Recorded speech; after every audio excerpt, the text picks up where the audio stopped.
I stood in the marble foyer of the Ashworth family mansion, watching my stepmother Elena's face drain of color as the lawyer repeated the terms of Great Aunt Cordelia's will for the third time. The grandfather clock in the corner ticked loudly in the silence, each second stretching like an eternity as the full implications of what he'd just read sank into their minds. The entire estate, including Ashworth Pharmaceuticals, all real properties, investment portfolios, and liquid assets totaling approximately $800 million, goes to the first blood-related Ashworth descendant to produce a legitimate heir within the next 6 months of my death. The silence that followed was deafening. My father Richard's jaw worked soundlessly, his face cycling through confusion, calculation, and growing horror. My stepsister Miranda's perfectly manicured hands trembled against her designer clutch, her usual mask of superiority cracking like cheap plaster. Eliana looked like she might vomit on her Louboutin heels, her carefully applied makeup starting to smear as perspiration beaded on her forehead. All three of them slowly turned to stare at me, the daughter they'd spent the last 5 years celebrating as barren, defective, a genetic dead end that would never threaten their carefully laid plans. "But Sophia is infertile," Elena whispered, her voice cracking with desperation. "The doctors confirmed it multiple times. She can't have children. The tests were conclusive." I smiled, the expression feeling foreign on my face after years of practiced submission and defeated acceptance. Slowly, deliberately, I placed a protective hand over my barely visible bump beneath my loose cashmere sweater, a bump I'd been carefully concealing for months while watching them make their plans.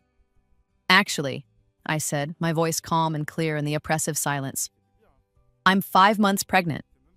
The baby is due in February, well within the 6-month deadline." I paused, savoring the moment I'd been planning for 7 years. "Surprise!" The lawyer, Mr. Peterson, cleared his throat and shuffled his papers with professional efficiency. "Miss Ashworth, as the only blood descendant of the Ashworth line still of childbearing age, the inheritance is yours upon the birth of your child. The transition paperwork can be prepared immediately. Congratulations." Miranda made a sound like a wounded animal, her hand flying to her throat. "This isn't possible. This has to be some kind of mistake. I'm the heir. I've always been the heir. Father promised." "Miranda is adopted," I said gently, as if explaining something simple to a child.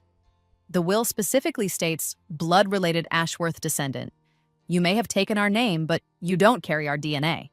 Elena's legs gave out and she sank into one of the antique chairs that had belonged to my grandmother, the chair she'd always told me was too good for someone like me to sit in.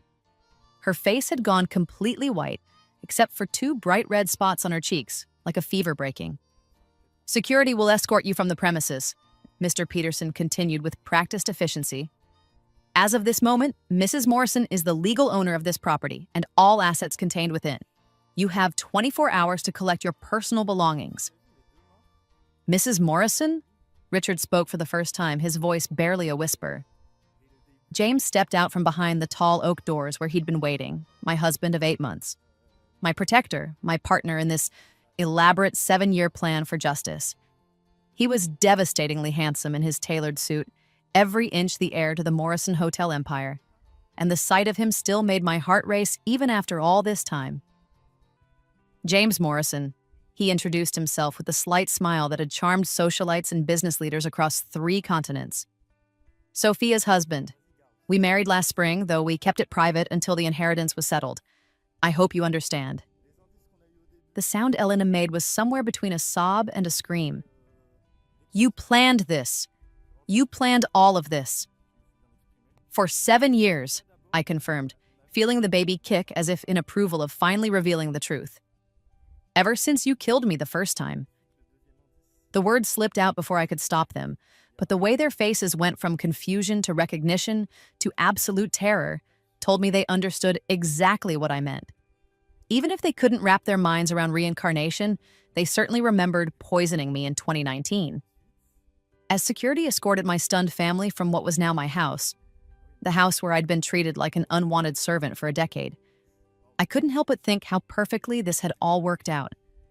After all, I'd had the entirety of my previous life to plan it, and this time, I knew exactly what kind of monsters I was dealing with.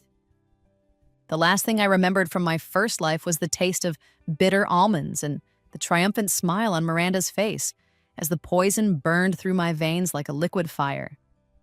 I was 28 then, finally about to marry James, the love of my life and heir to the Morrison Hotel fortune. Our wedding was scheduled for the following Saturday.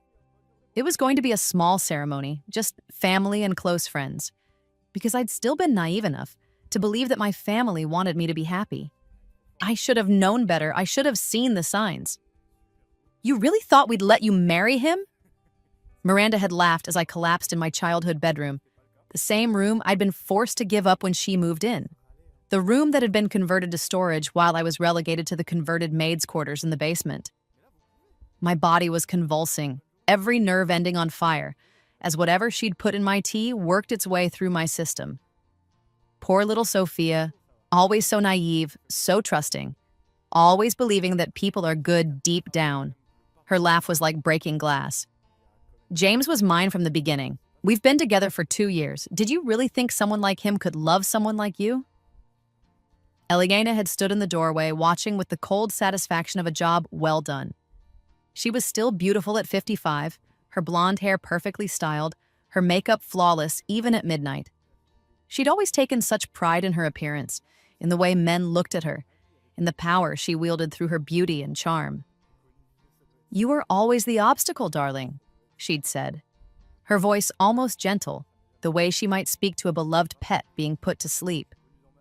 Richard's first wife's daughter, the one with the real Ashworth blood, the one who reminded him too much of Margaret. We couldn't let you actually succeed at something for once. My father, my own father, who had once taught me to ride a bike and read me bedtime stories about brave princesses who saved themselves, had simply nodded from the hallway. "This is better for everyone, Sophia. Miranda deserves happiness, and you, well, you were always a disappointment anyway. Margaret would have been disappointed too." Those were the last words I heard before the darkness took me. Not "I love you," or "I'm sorry," or even "goodbye." Just a disappointment. After 28 years of trying to earn his love, trying to be worthy of the family name, trying to make up for the sin of looking too much like the wife he'd lost, I died knowing that I had failed in his eyes. But somehow, impossibly, I woke up. I was 18 again, lying in my narrow bed in the converted basement room where Elena had moved me after marrying my father. The ceiling was low and water-stained, the single window barely large enough to meet building code requirements. The walls were thin enough that I could hear everything that happened in the house above. Every family dinner I wasn't invited to, every celebration I wasn't part of, every conversation about my inadequacies and failures. The date on my cracked phone screen read September 15th, 2012. Exactly 16 years before my death. I had 16 years to plan, and this time, I knew exactly what kind of people I was dealing with. The realization that I had somehow been given a second chance was overwhelming. I spent the first week convinced I was having some kind of elaborate hallucination, that the poison had damaged my brain, and I was imagining this teenage life while dying in that bedroom upstairs. But as the days passed and the details remained consistent, as I watched the same events I remembered from my first life unfold exactly as they had before, I began to accept the impossible truth. I had died, and somehow I had been reborn into my own past. The abuse had started so subtly after Elena entered our lives that I hadn't even recognized it as abuse until it was too late. She'd met my father at a grief counseling group, a beautiful widow with a teenage daughter who needed a father figure. Richard had been lost after my mother's death from cancer, drowning in guilt and sorrow, unable to look at me without seeing Margaret's face. Elena was everything my mother hadn't been. Glamorous, where Margaret had been scholarly, social, where Margaret had been introverted, manipulative, where Margaret had been honest. She swooped into our lives like a beautiful vulture, circling a wounded man and his grieving daughter, and she knew exactly how to position herself as the solution to all our problems. Sophia reminds Richard too much of Margaret, she'd told her friends at the country club, not knowing I was listening from the kitchen where I was helping the catering staff, one of the many jobs she'd assigned me to build character. "It's not healthy for him to see that face every day. The poor man needs space to heal." She convinced my father that I reminded him too much of his dead wife, that it was healthier for me to have independence and responsibility. The master bedroom suite that had been mine since childhood was redecorated for Miranda, while I was moved to the basement room that had once housed our housekeeper. It's better for her to understand her place in the family hierarchy, Elena had explained to my father when he'd expressed mild concern about the move. Miranda is struggling with the transition, and she needs to feel secure in her new home. Sophia is old enough to adapt. I was 14. Miranda was 16 and had lived in a mansion her entire life before her father died, and left them with nothing but debts and a reputation for living beyond their means. The financial abuse escalated gradually. Elena redirected my college fund, the one my mother had carefully built through years of saving and investing, to Miranda's private school tuition and expenses. When I questioned it, Elena produced falsified documents showing that my mother had intended the money for family education expenses, which she interpreted as broadly as possible. "Your mother would have wanted you to help your new sister succeed," Elena told me with tears in her eyes, a performance worthy of an Academy Award. She always believed in putting family first. When I managed to get into Harvard on my own merit through a combination of exceptional grades and a heartbreaking essay about losing my mother, Elena convinced my father not to help with any expenses because struggle builds character, and she needs to learn independence. I worked 3 jobs to pay for Harvard: tutoring, waitressing, and cleaning offices at night. I studied in bathroom stalls between classes because I couldn't afford to live on campus, and the commute was over an hour each way. My grades suffered, my health suffered, but I graduated magna cum laude with a degree in business and economics. I came home to find that Elena had told everyone in our social circle that I dropped out after freshman year and was working at a diner because I couldn't handle the academic pressure. When I tried to correct the lie, she produced doctored photographs of me in a uniform that looked like it could have been from a restaurant, along with fake transcripts showing failing grades. My father believed her without question. He'd been believing her without question for 4 years by then. "I always knew you weren't really college material," he'd said, not even looking up from his newspaper. "Your mother was the smart one in the family.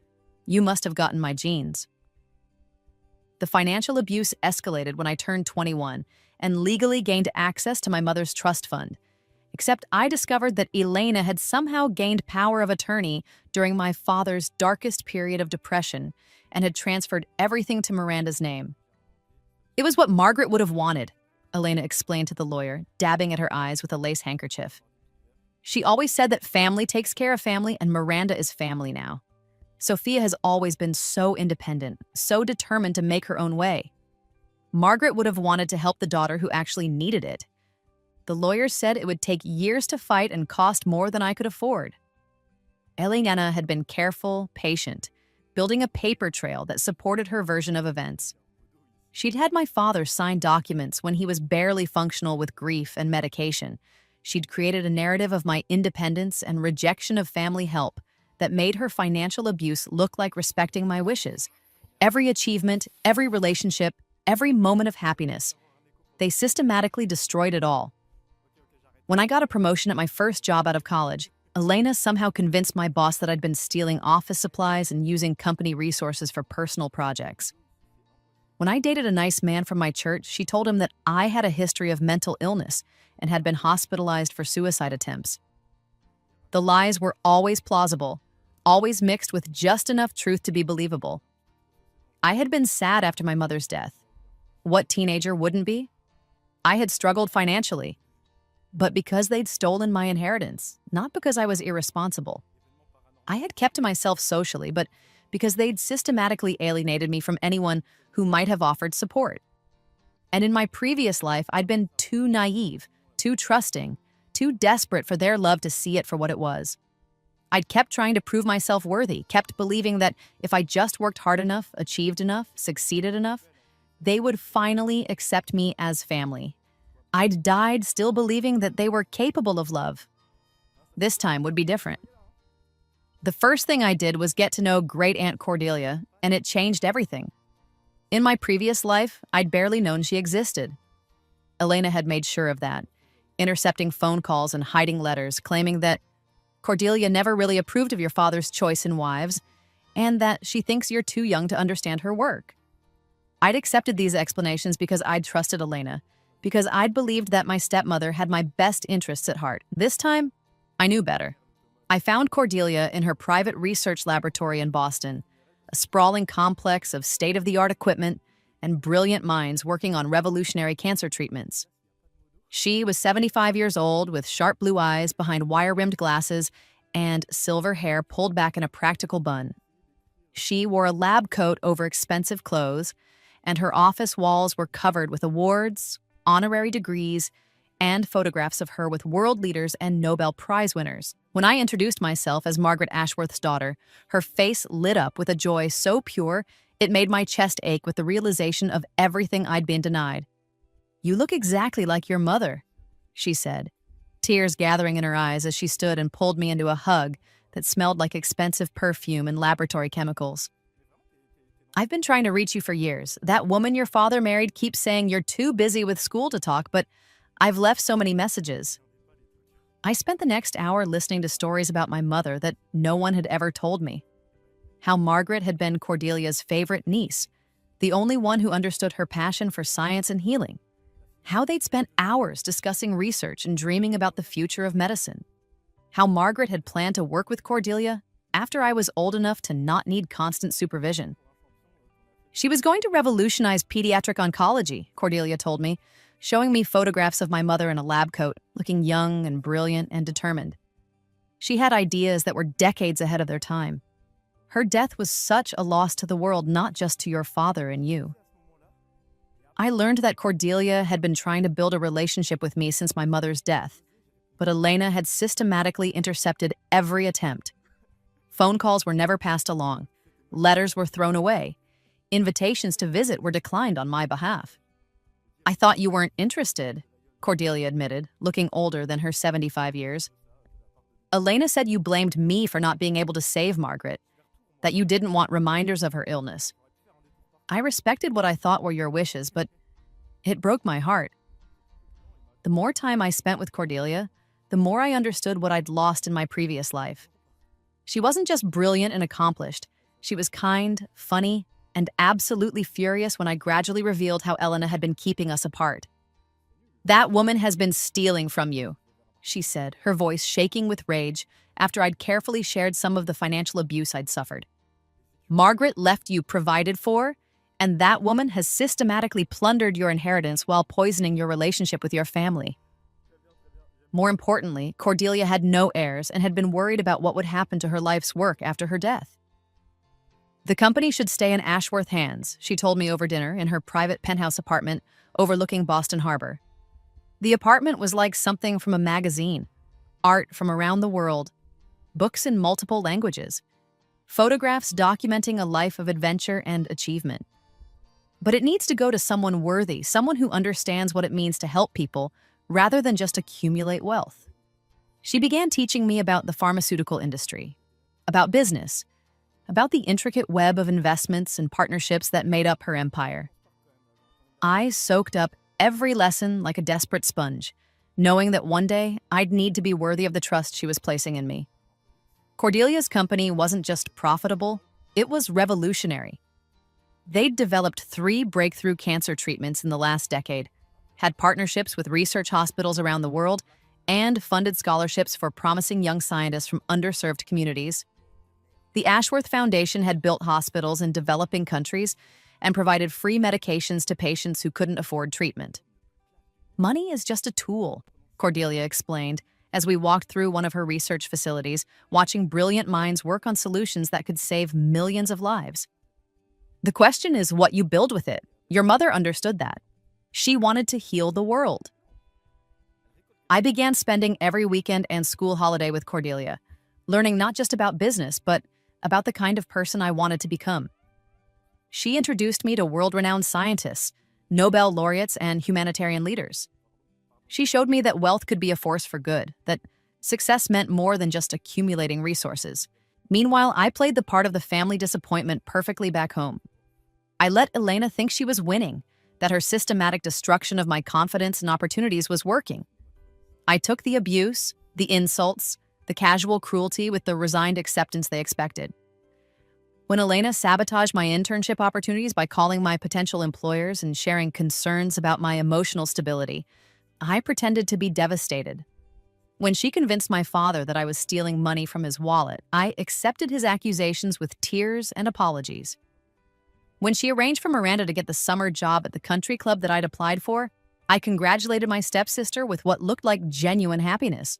"You're so good about these disappointments," Elena told me with false sympathy after another manufactured setback. "I'm proud of how mature you're being about accepting your limitations." But I was documenting everything, every lie, every theft, every act of cruelty. I was building a case that would be ironclad when the time came for justice. The years passed in this double life. At home, I was the overlooked daughter, the family failure, the genetic disappointment who would never amount to anything. With Cordelia, I was the brilliant heir to a scientific legacy, learning to run a multinational corporation and make decisions that affected thousands of lives.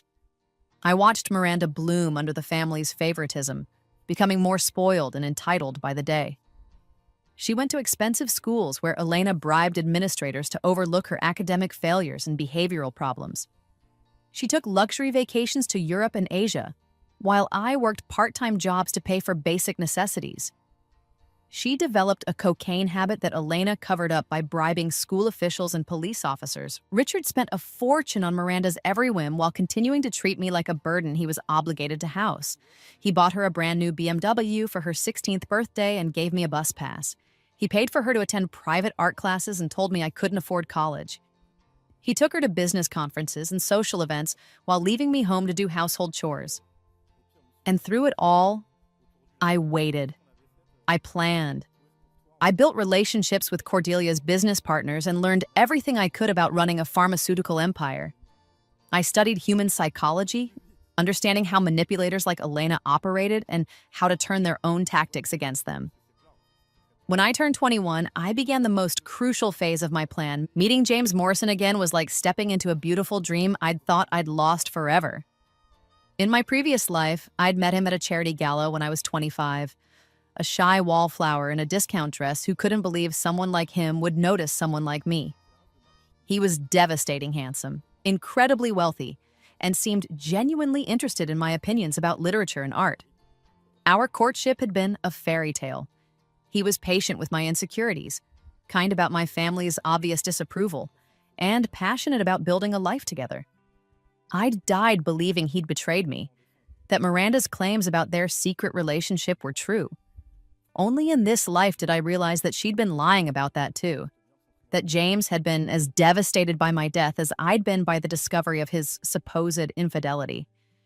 This time, I approached him differently.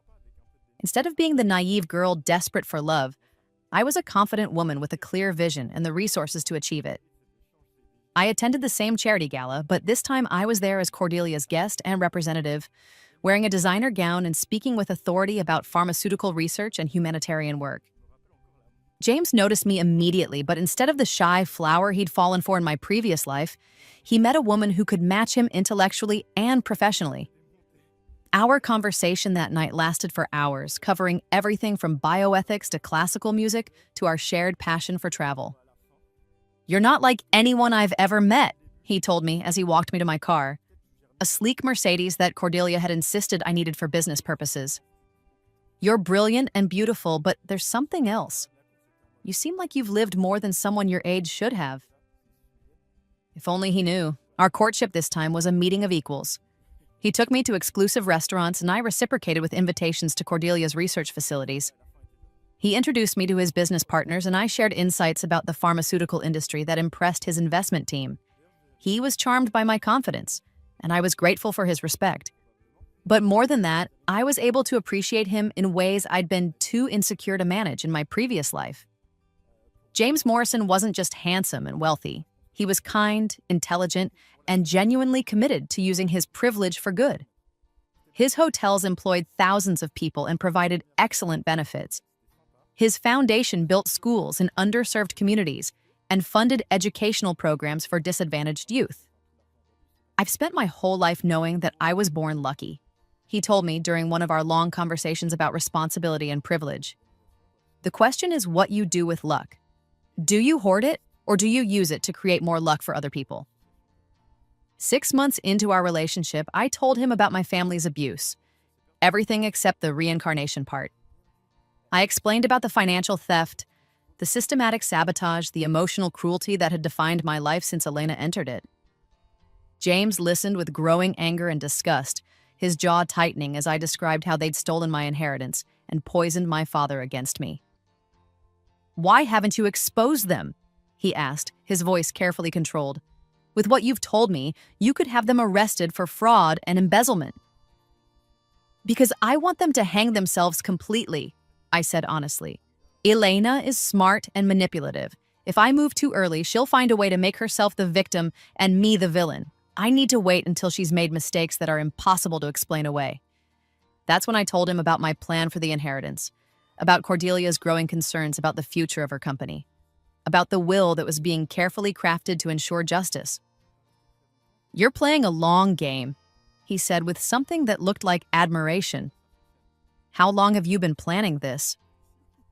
"Years," I said, which was true even if he couldn't understand the full scope of it.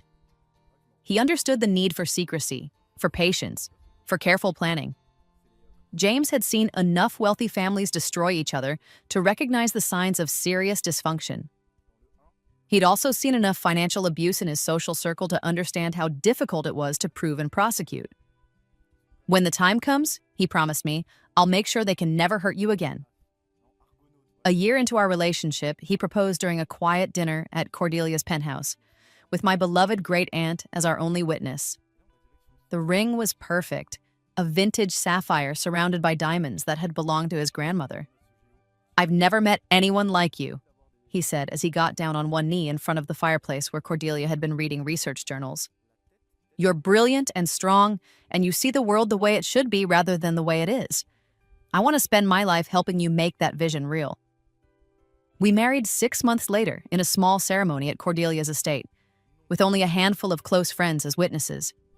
James understood why we needed to keep our marriage secret until the timing was right for the inheritance plan. He'd seen enough family dramas play out in court to appreciate the value of strategic patience. "Your family is going to be shocked," he said as we danced to music from a string quartet on Cordelia's garden terrace, surrounded by roses and fairy lights. "They're going to be destroyed," I corrected, thinking about the will that Cordelia had signed just the week before. "And they're going to deserve every bit of it." 2 months after our secret wedding, I discovered I was pregnant. The timing was perfect, exactly what we needed for the inheritance clause that Cordelia had written into her will. But more than that, holding the positive pregnancy test in my hands, I felt a joy that transcended any thoughts of revenge or justice. This baby would grow up loved and protected. Valued for exactly who they were rather than what they could provide, this baby would know security and encouragement and unconditional acceptance. This baby would have everything I'd been denied in both of my lives. That's when I knew it was time for the most crucial deception of all. The fake infertility diagnosis required more planning and resources than any other part of my revenge, but it was absolutely essential to the psychological warfare I was waging against my family. I'd learned enough about Elena's psychology over the years to understand that her greatest fear was losing control, losing the power she'd built through manipulation and lies. She'd spent decades positioning Miranda as the golden child, the chosen heir, the daughter who deserved everything I'd been denied. The idea that I might produce an heir, especially one that would legally supersede Miranda's claim to anything, would be devastating to her carefully constructed narrative. So I had to convince them, beyond any shadow of doubt, that I was genetically incapable of reproduction. Finding a doctor willing to falsify medical records wasn't as difficult as I'd expected. Dr. Marcus Hendricks was a disgraced physician who'd lost his license for insurance fraud, but still had access to official forms and medical equipment through a black market network that catered to people with very specific needs. "You want me to diagnose you with severe endometriosis and scarring that makes natural conception impossible," he repeated, reading from the notes I'd provided. "And you want documentation that looks completely legitimate. I want medical records that would convince any insurance company, any family court, any suspicious relative," I confirmed, handing him an envelope containing $50,000 in cash. "Complete with test results, specialist consultations, and a prognosis that makes pregnancy seem medically impossible." Dr. Hendricks was thorough, I'll give him that. He created a complete medical history showing multiple consultations with fertility specialists, invasive tests revealing extensive scarring, and treatment attempts that had failed. The documentation was flawless. It would have fooled real doctors, let alone my suspicious family. The appointment itself was a masterpiece of performance art. I'd practiced my devastated reaction for weeks, perfecting the right balance of shock, grief, and resignation that would sell the deception completely. "I'm sorry, Miss Ashworth," Dr. Hendricks said, his voice carefully neutral as he delivered the fabricated news in his rented office space. "The tests show severe endometriosis with extensive scarring throughout your reproductive system. Your chances of natural conception are essentially zero." I buried my face in my hands, letting out a convincing sob that came easily when I thought about all the real devastation my family had caused me over the years. But I always wanted children. There has to be something you can do. IVF might be theoretically possible, he said, following the script we'd rehearsed. But even then, the success rate would be extremely low, less than 5%. And the emotional and financial cost of repeated failures, I'm very sorry. I drove home in carefully orchestrated devastation, stopping at a grocery store to rub onions on my eyes until they were red and swollen. I needed to look like I'd been crying for hours. Eliana was in the sitting room with Miranda when I walked in, both of them pretending to read magazines while obviously waiting for news about my appointment. The family tension around my potential fertility had been building for weeks, ever since I'd mentioned seeing a doctor about some irregular symptoms that had them all on edge. "Well?" Elena asked, though her tone suggested she was hoping for bad news. "I can't have children," I whispered, my voice breaking in exactly the right places. "The doctor says it's impossible. There's too much scarring." The relief that washed over Elena's features was stunning in its intensity. She actually smiled before catching herself and rearranging her expression into something that might have passed for sympathy if you didn't know her well. "Oh, darling," she said, standing to give me a hug that felt like being embraced by a spider. "I'm so sorry, but, maybe this is for the best. You've always been so focused on your career, and children are such a responsibility." Miranda actually clapped her hands together before covering it with a cough. "I'm sorry for your loss," she said, not bothering to hide her glee. "But Elena's right.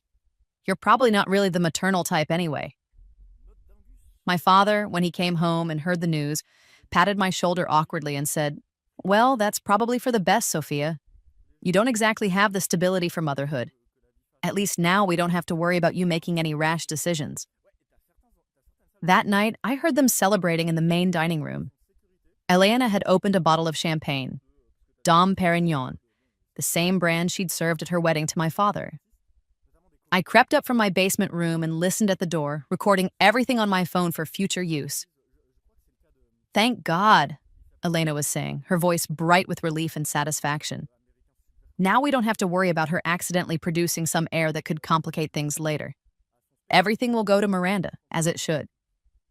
"I can't believe how lucky we got," Miranda added, and I could hear the clink of champagne glasses. "Imagine if she'd been able to have kids. We'd have had to deal with her spawn for decades." Richard's voice was quieter, but still audible. "It's really better this way. The Ashworth name needs to continue through someone worthy. Miranda will do honor to the family legacy." They toasted to my infertility, to their secure future, to the complete destruction of any threat I might have posed to their plans. They celebrated the idea that the family line would end with me, that I would die alone and childless, while Miranda inherited everything they'd stolen from me. If they only knew that at that very moment, I was carrying the next generation of Ashworth blood, carefully hidden beneath loose clothing and strategic timing. Over the next few years, I played my part perfectly. I dated occasionally, but never seriously, always allowing Elena to sabotage my relationships with carefully planted stories about my fertility issues and how they were emotionally devastating for any man who wanted children. "It's such a shame," she would tell my dates' mothers at social events. "Sophia's infertility has made her quite unstable. She becomes obsessed with other people's children, and it makes men very uncomfortable." I watched my romantic prospects evaporate one by one, exactly as Elena intended.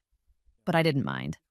I was married to the love of my life, carrying his child and planning the most spectacular revenge in family history. Meanwhile, Miranda bloomed under the family's favoritism like a poisonous flower.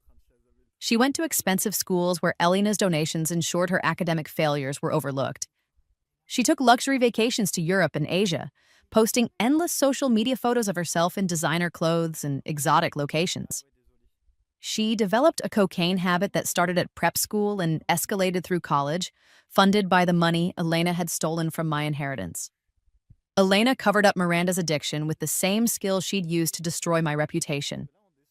Police officers were bribed to look the other way when Miranda was caught with drugs.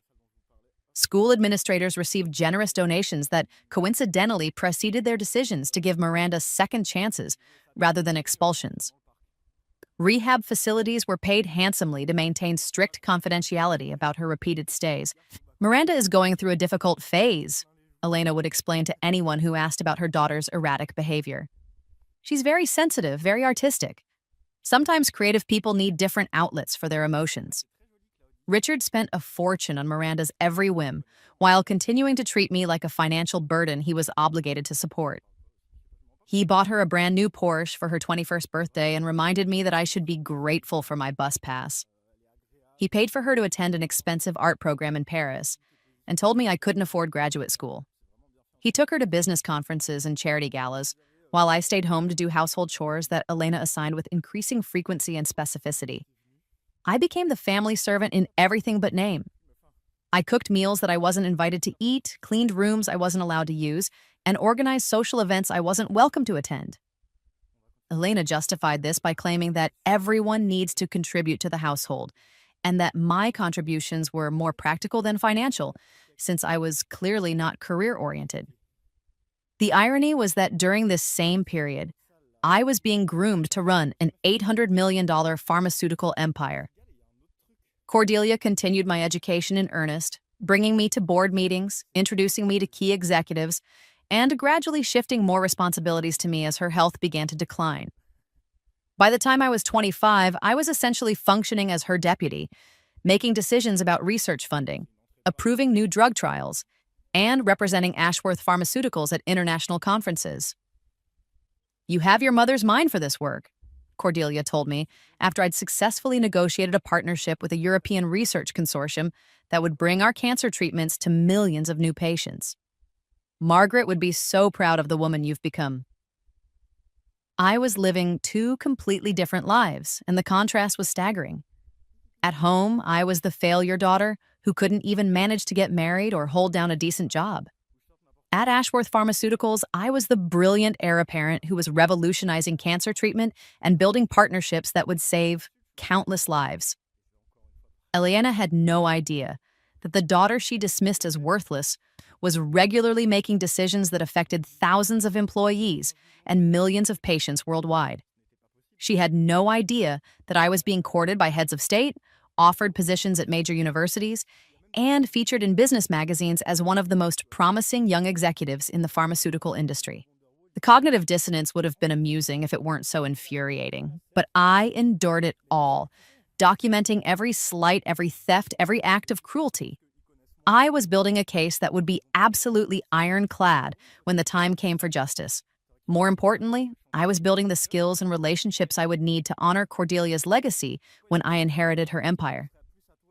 When I turned 26 and married James in secret, my family remained completely oblivious.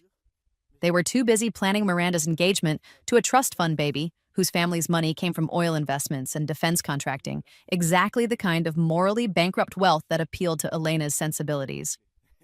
"Miranda is going to be so happy," Elena gushed to her friends at the country club, not knowing I was serving drinks at the charity luncheon where she was holding court. "Trevor's family has such connections, such influence. They'll be able to open doors that would never be available to someone like, well, someone less fortunate."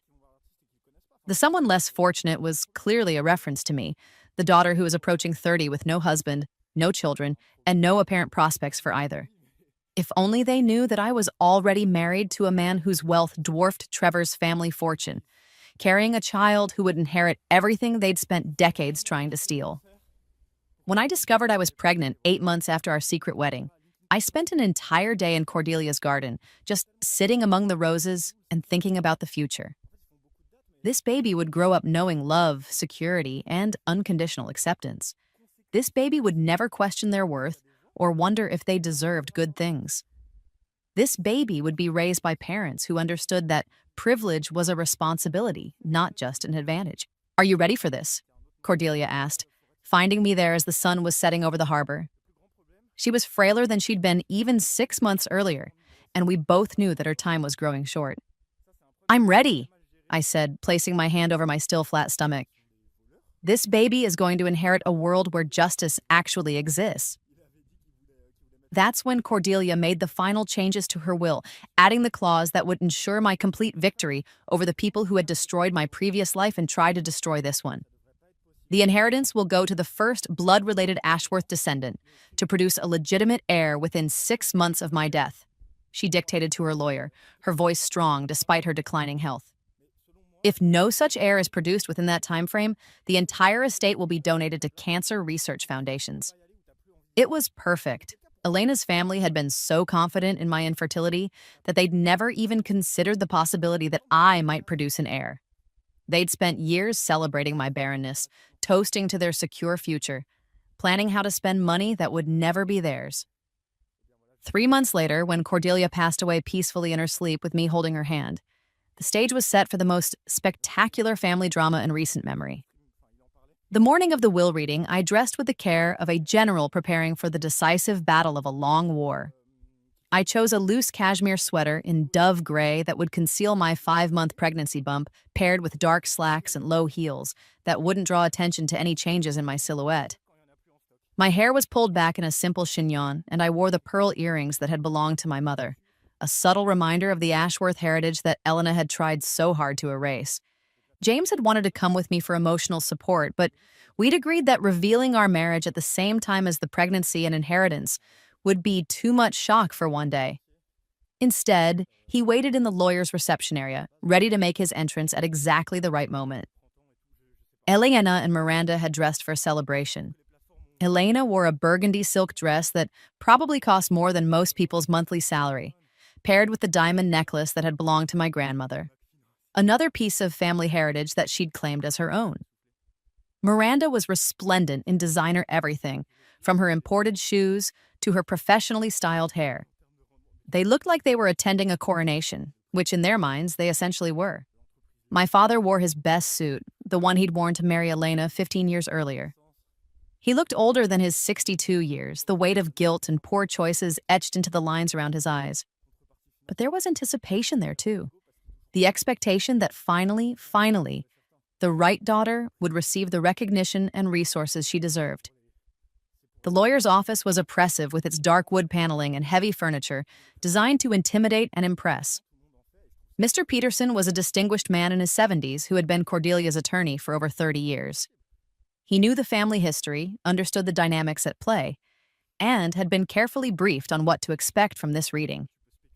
"Before we begin," he said, adjusting his glasses and looking at each of us in turn, "I want to be clear that this will was drafted with Mrs. Ashworth's full mental faculties intact, witnessed by 3 independent parties, and is legally uncontestable.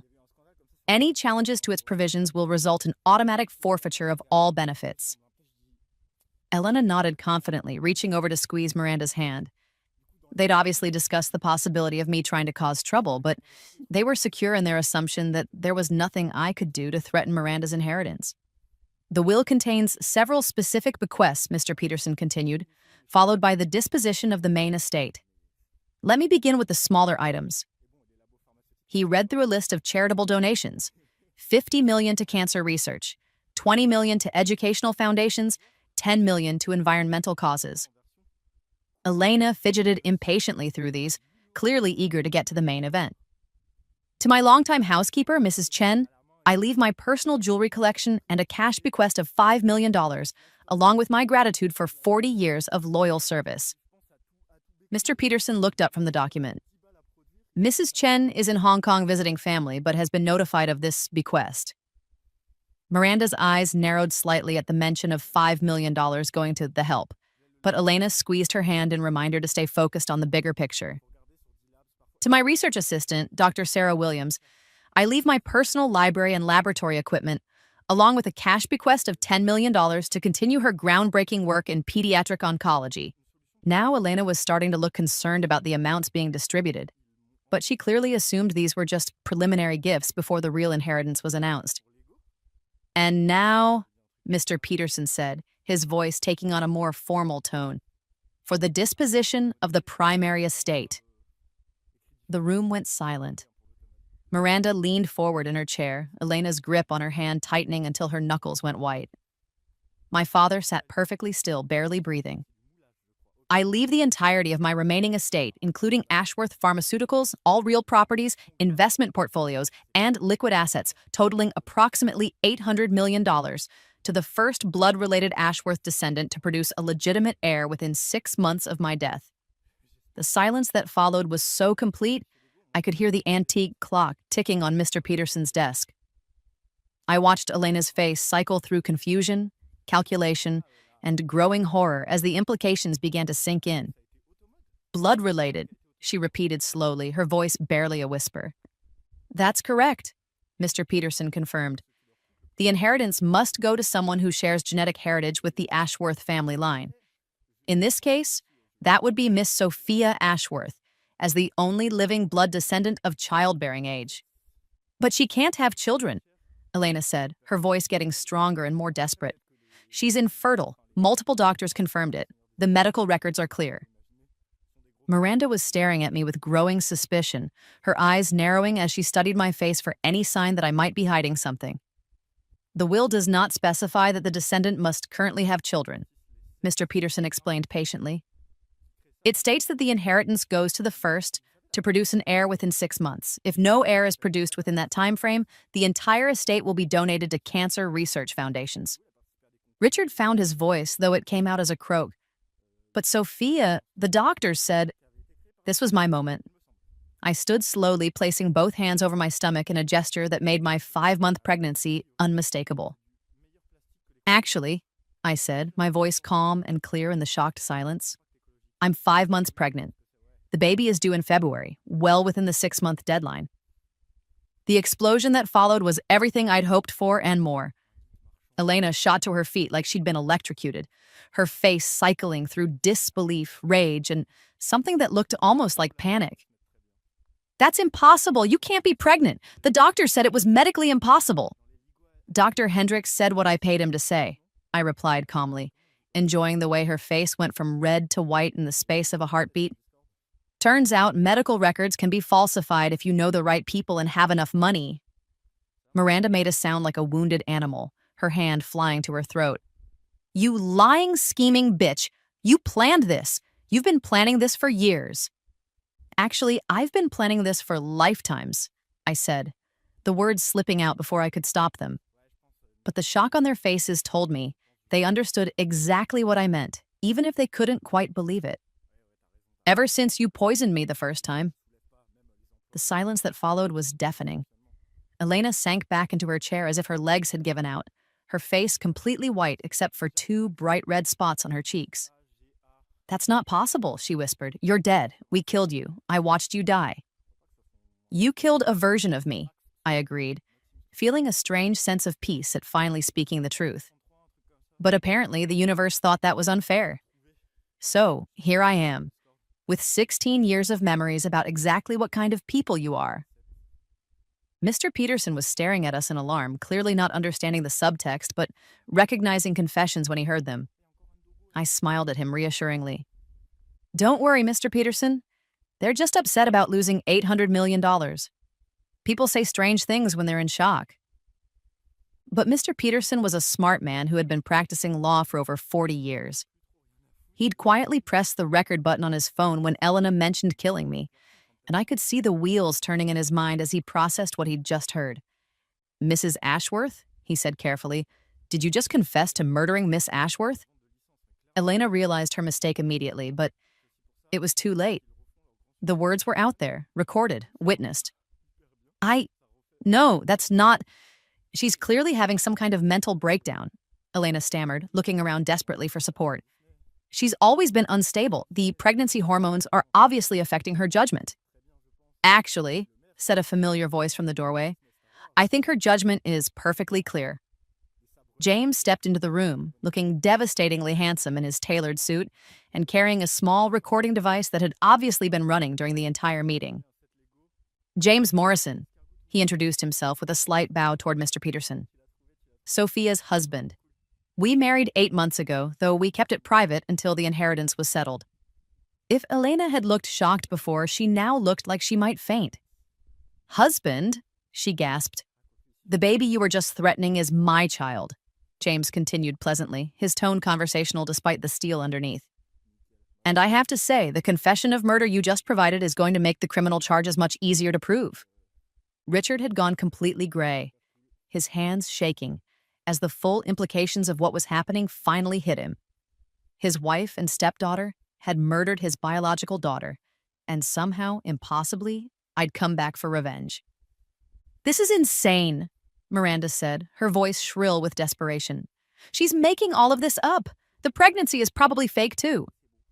That's when I pulled out my phone and showed them the ultrasound photo James and I had taken just the week before. A perfect little baby in profile, clearly alive and growing inside me. Cordelia Grace Morrison, I said, watching their faces as I revealed the name we'd chosen. Due February 14th. She's going to grow up knowing exactly what kind of people you are, and she's going to use her inheritance to make sure no other children suffer the way I did. Elena made one last desperate attempt to regain control. Richard, she pleaded, turning to my father with tears in her eyes. She's your daughter. You can't let her destroy our family like this. My father looked at me with eyes full of regret and something that might have been recognition. For just a moment, I saw a flicker of the man who used to read me bedtime stories and teach me to ride a bike, before Elena's poison had turned him against his own child. I destroyed our family the day I chose them over you, he said quietly, his voice breaking. Maybe this is justice. Maybe this is what I deserve for failing your mother's memory so completely. Miranda lunged toward me then, her face twisted with rage and desperation, but James caught her wrist effortlessly. I wouldn't recommend that, he said pleasantly, his grip clearly causing her pain without being visible to observers.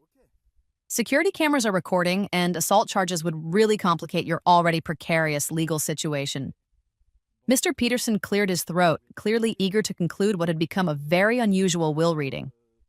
If there are no other questions about the will's provisions, I believe we can conclude this meeting. Mrs. Morrison, congratulations on your inheritance. The transition paperwork will be ready for your signature next week. As we prepared to leave, Elena made one final desperate plea. Sophia, please, she said, her voice broken and pathetic in a way I'd never heard before. We raised you. We gave you a home, a family. We loved you. I looked at her for a long moment, thinking about the years of abuse, the stolen inheritance, the systematic destruction of every relationship and opportunity I'd tried to build.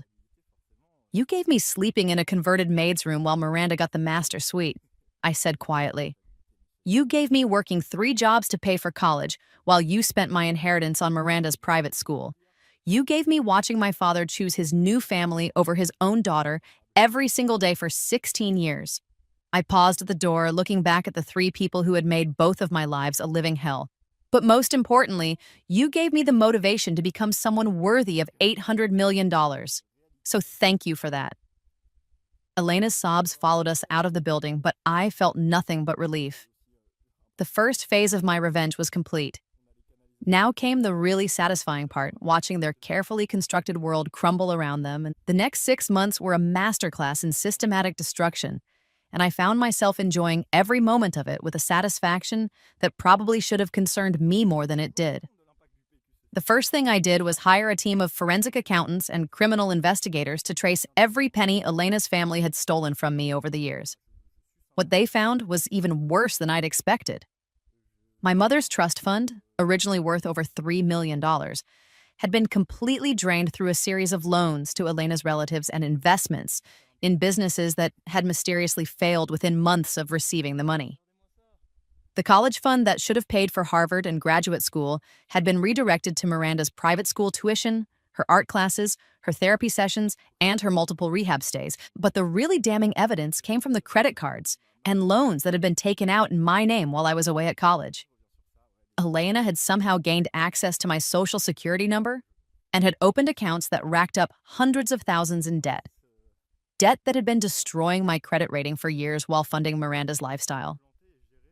This isn't just family financial abuse, my lead attorney explained during our first strategy meeting.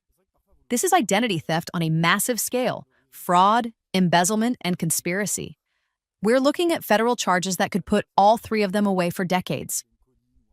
Not yet, I said, reviewing the evidence files with growing satisfaction. I want them to suffer a little first. Let them think they might be able to fight this.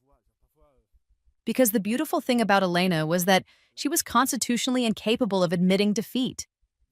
Even faced with overwhelming evidence of her crimes, even knowing that I now controlled an $800 million empire, she was convinced she could manipulate her way out of consequences. She started with a charm offensive, sending me flowers and handwritten letters expressing her regret for any misunderstandings and her excitement about becoming a grandmother. The letters were masterpieces of manipulation, carefully crafted to make her seem like a victim of circumstances rather than the architect of years of abuse. Dearest Sophia, one letter read, I know things have been difficult between us, but I hope you can find it in your heart to forgive an old woman's mistakes. I was only trying to do what I thought was best for the family. Perhaps we could have lunch and discuss how to move forward in a way that honors your dear mother's memory. I kept every letter, but I didn't respond to any of them. Instead, I had my investigators dig deeper into Elena's background, and what they found was illuminating. She'd done this before. Elena Rodriguez, her maiden name, which she'd conveniently dropped after marrying my father, had been married twice before Richard. Her first husband, a wealthy contractor, had died in a mysterious accident 6 months after changing his will to include her teenage daughter from a previous marriage. Her second husband, a successful restaurateur, had lost everything in a series of bad investments that Elena had encouraged, eventually dying of a stress-induced heart attack while Elena and her daughter lived in luxury. She's a serial predator, my investigator reported. She targets grieving widowers with assets and young children who might inherit. The pattern is always the same. She positions herself as the solution to their problems, then systematically isolates them from their biological children while transferring assets to her own offspring. Miranda, it turned out, wasn't even Elena's biological daughter. She was the child of Elena's first victim, adopted and raised to be the perfect accomplice in her mother's schemes. The real Miranda Rodriguez had died in a car accident at age 12. The woman I'd grown up with was actually Cassandra Williams, a troubled teenager Elena had taken in from the foster system and trained to play the role of the grieving daughter. The web of lies was so complex, so carefully constructed, that it took weeks to unravel. But every revelation made the criminal case stronger and my resolve firmer. Meanwhile, Elena's family was self-destructing in spectacular fashion. Elena had quit her job at the charity foundation the moment she thought Miranda would inherit Cordelia's fortune, assuming she'd never need to work again. Now she was scrambling to find employment while facing the reality that her daughter would inherit nothing.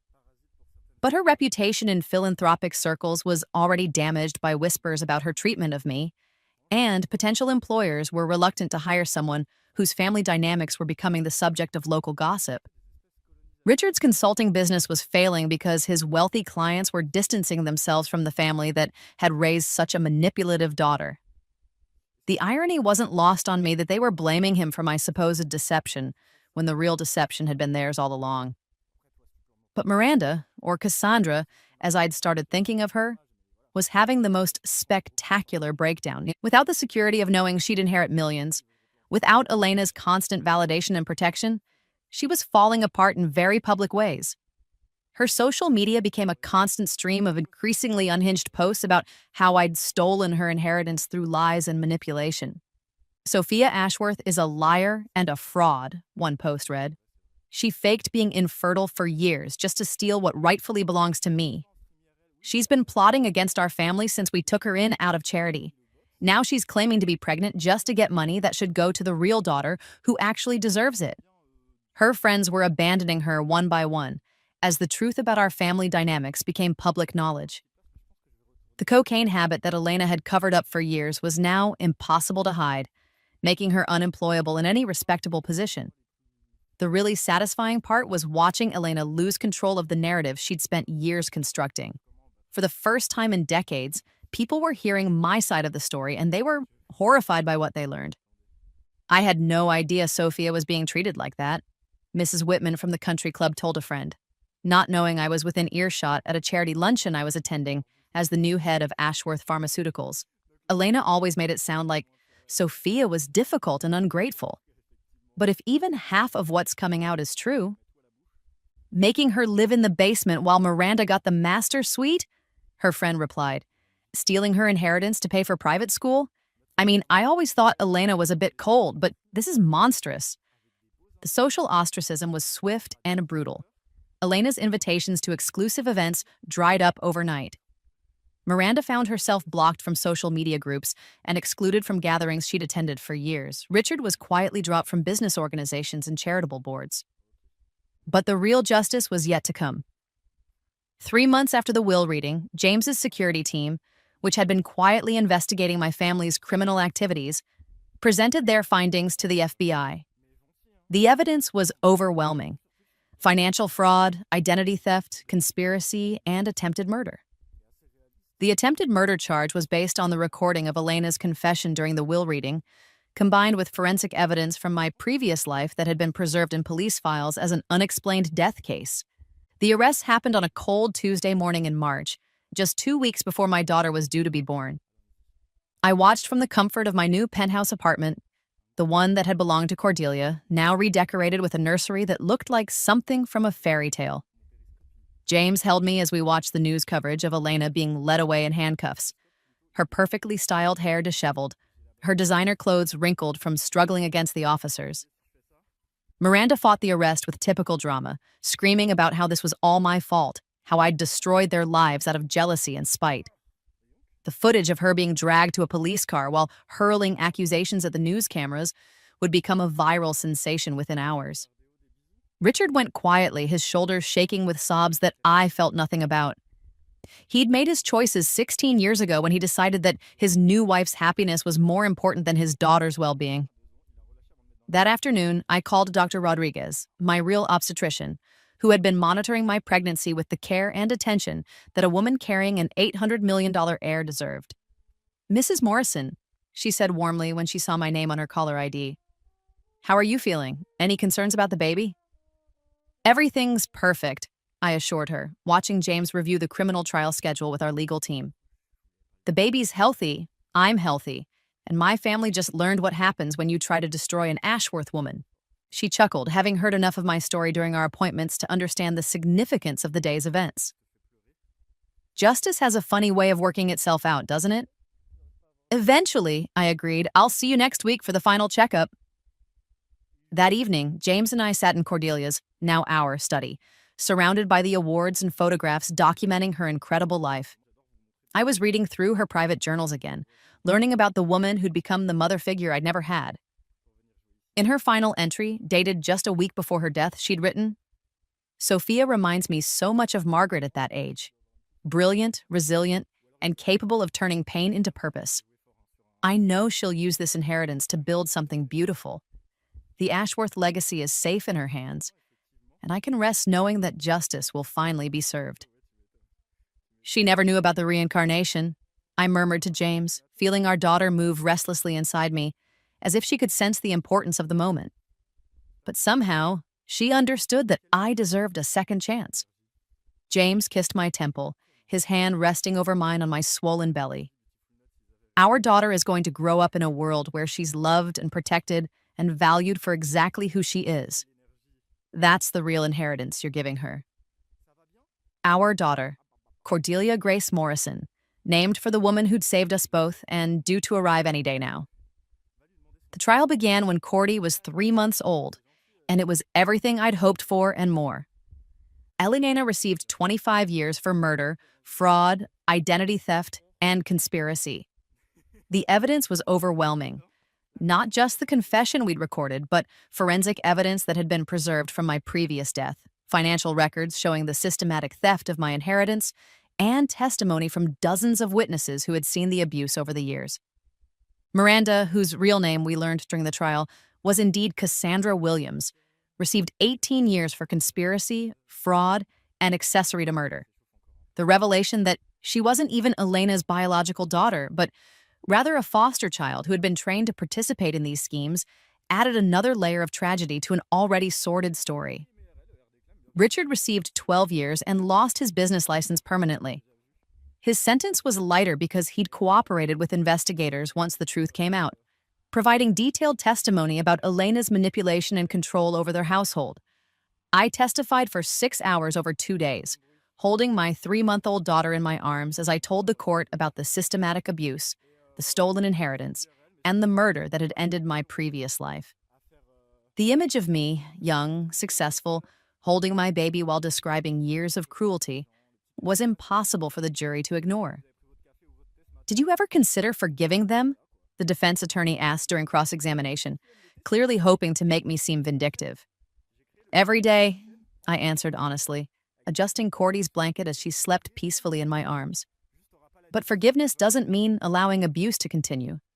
My daughter deserves to grow up knowing that actions have consequences, that cruelty and greed are punished, and that good people can win if they're smart enough and strong enough to fight back."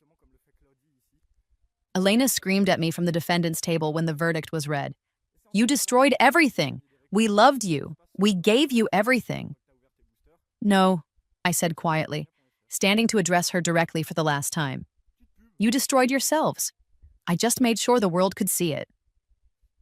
The judge sentenced Elena to serve her time in a maximum security facility with no possibility of parole for 20 years. Miranda would be eligible for parole in 12 years, but given her history of violence and addiction, it was unlikely she'd be released early. Richard would serve his time in a minimum security facility and would likely be out in 8 years if he continued to cooperate. As they were led away in shackles, I felt a sense of closure that I'd been carrying across 2 lifetimes. Justice had been served, wrongs had been righted, and, most importantly, the cycle of abuse had been broken forever. Cordelia Grace Morrison was born on February 14th, exactly 7 months after Great-Aunt Cordelia's death and well within the inheritance deadline. She came into the world healthy and perfect, with tiny fists and her great-great-aunt's determined blue eyes and her father's strong chin. James cried when he held her for the first time. This powerful man who commanded respect in boardrooms around the world, reduced to tears by the miracle of his tiny daughter. "She's perfect," he whispered, his voice breaking with emotion. "She's going to change the world." I knew he was right. Our daughter would grow up with every advantage.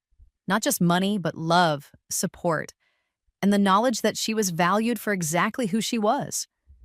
She'd learn about her grandmother Margaret's scientific brilliance, about Great-Aunt Cordelia's humanitarian legacy, about the importance of using privilege to help others.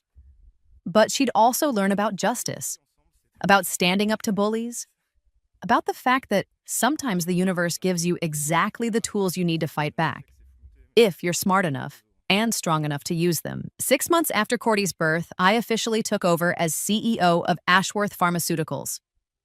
The company was thriving under my leadership, having announced several breakthrough treatments and expanded our charitable foundation to fund research hospitals in underserved communities around the world. My first major initiative was the Margaret Ashworth Institute for Pediatric Cancer Research, a state-of-the-art facility that would carry on my mother's legacy of healing children. The second was the Cordelia Foundation for Foster Care Reform, dedicated to preventing the kind of exploitation that had turned Cassandra Williams into Miranda Rodriguez. "Every child deserves to be protected," I told the board during my first official meeting as CEO. "Every child deserves to know they're valued. That's not just our corporate responsibility, it's our moral obligation." The foundation had already funded 3 breakthrough treatments and built 2 new research facilities. We'd also implemented new protocols for investigating potential abuse in wealthy families, working with social services to ensure that no other children would suffer the way I had. Elena sent letters from prison, rambling, manipulative screeds that blamed me for destroying the family and demanded money for her commissary account. I kept them as evidence of her continued narcissism, but never responded. Miranda's letters were more unhinged, filled with conspiracy theories about how I'd planned everything from birth and demanding that I visit her to explain how you faked your own death. The fact that she still couldn't accept responsibility for her actions was both predictable and pathetic. Richard's letters were the hardest to read, filled with genuine remorse and acknowledgement of what he'd lost. He wrote about my mother, about the daughter he remembered before Elena's poison had turned him against me, about the grandfather he wanted to be if I would ever let him meet Cordy. I kept those letters too, but I didn't answer them. Some bridges, once burned, can't be rebuilt. But I made sure he received photos of Cordy on her birthday and holidays, not out of forgiveness, but because I wanted him to see exactly what his choices had cost him. 2 years after the trial, James and I bought a house in the mountains of Vermont, a sprawling estate where Cordy could grow up with fresh air and room to run. The house had a laboratory where I could continue my research, a library where James could work on his humanitarian projects, and gardens where Cordy could learn to love growing things. We filled our home with friends who loved us for who we were rather than what we could give them. Scientists and teachers, artists and social workers, people who understood that wealth was a tool for building a better world rather than just accumulating power. On Cordy's 3rd birthday, we had a celebration in what had once been Cordelia's garden, now our garden, maintained in memory of the woman who'd saved us both. The roses she'd planted were blooming magnificently, filling the air with their sweet scent. Our daughter ran between the flower beds in her party dress, giggling as she chased butterflies and collected flowers for her grandmother's portrait. "Do you ever regret it?" James asked that evening as we cleaned up after the party, Cordy finally asleep after an exhausting day of celebration. The revenge, I mean, making them pay so completely. I watched our daughter sleep in her beautiful nursery, surrounded by toys and books and evidence of unconditional love. She'd never know what it felt like to be unloved, to question her worth, to wonder if she deserved good things. "No," I said finally. "They made their choices. I just made sure those choices had consequences." That night, as I tucked Cordy into her bed, I whispered the same promise I'd been making since the day she was born. "You'll never doubt that you're loved," I told her, smoothing her dark hair. "You'll never question whether you deserve happiness. You'll grow up knowing that you're precious and valued and protected. And you'll use that security to protect other people." She grabbed my finger with her tiny fist, her blue eyes, so much like Cordelia's, looking up at me with perfect trust. I'd been given a second chance at life, and I'd used it to build something beautiful. Justice had been served, wrongs had been righted, and most importantly, the cycle of abuse had been broken forever. The Ashworth legacy was secure in the hands of someone who would honor it, and my family, my real family, the one built on love rather than obligation, was safe and whole and happy. It had taken 2 lifetimes, but I'd finally won. 5 years later, as I watched Cordy start her first day of school, confident and loved and ready to take on the world, I knew that my mother and great-aunt Cordelia would be proud of what we'd built. The little girl who'd once slept in a basement room, who'd been told she was worthless and unwanted, had become a woman who could change the world, and our daughter would change it even more.